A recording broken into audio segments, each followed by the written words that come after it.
Let's talk about the difference between surviving a traumatic event and thriving after a traumatic event. There's a pretty big difference.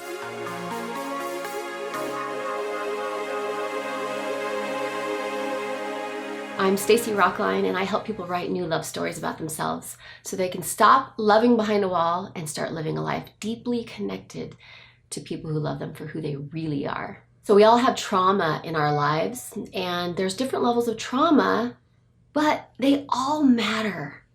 Maybe you have experienced something that was really, really tragic.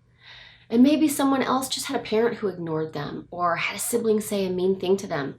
If it affects you in your life right now, it's trauma. It's traumatic. And so we're not going to judge whose trauma is more important than someone else's. If it's important to you, it matters. We have these events in our lives, and sometimes someone has done something to us. They have hurt us in some way. What happens next? Let's talk about some survival techniques, okay? One is to bury it deep. Bury it down so far, some people even forget that it happened. Bury it so far because if it's gone, then it's not a part of our life. It's not a part of who we are. And so that's one tactic. Another one is to just shut the door on it and leave it in our past. We're never going to think about it again. We're never going to deal with it again. It's back there.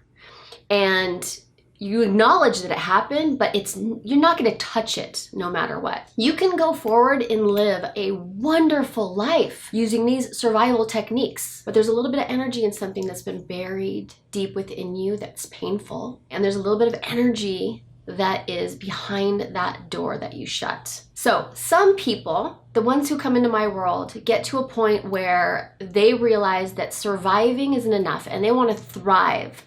They want to thrive in their life, and they don't feel like they're thriving. And so why? Here's some of the ways they know they're not thriving, and it's because of something that's happened to them.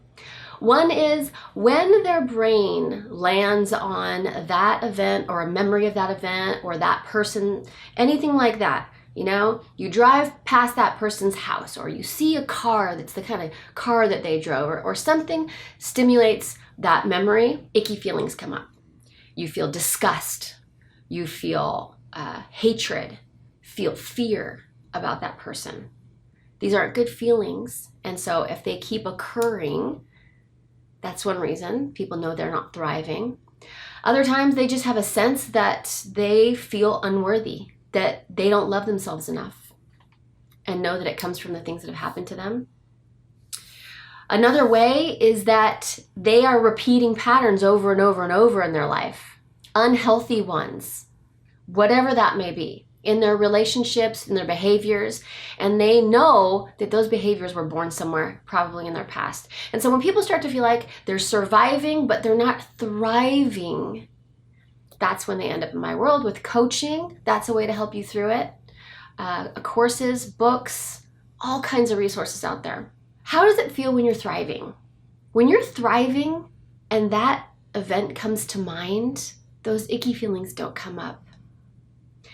Some people even get to the point where they're grateful for that experience because they learned so much from it, believe it or not. When they think about that person, see that person, it's no longer disgust, it's peace. They might not be feeling a lot of love for them, but at least there's peace and contentment. That's how it feels to thrive. That's how it feels to know that you've gone a step beyond survival. You're not just surviving that difficult thing, but you're actually thriving, you know? So what I encourage you to do is this. First of all, I want you to give yourself permission to acknowledge that traumatic things have happened to you.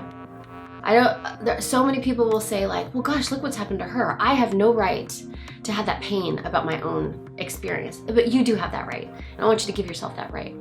Next, figure out what it's going to take for you to let go of that event.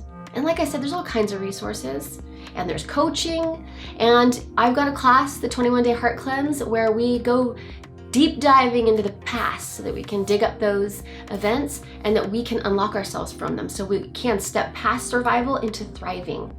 And if you're interested in that, you can go to stacyrocklein.com/heartcleanse to join us for the next one. Thank you for watching. and I'll see you next time.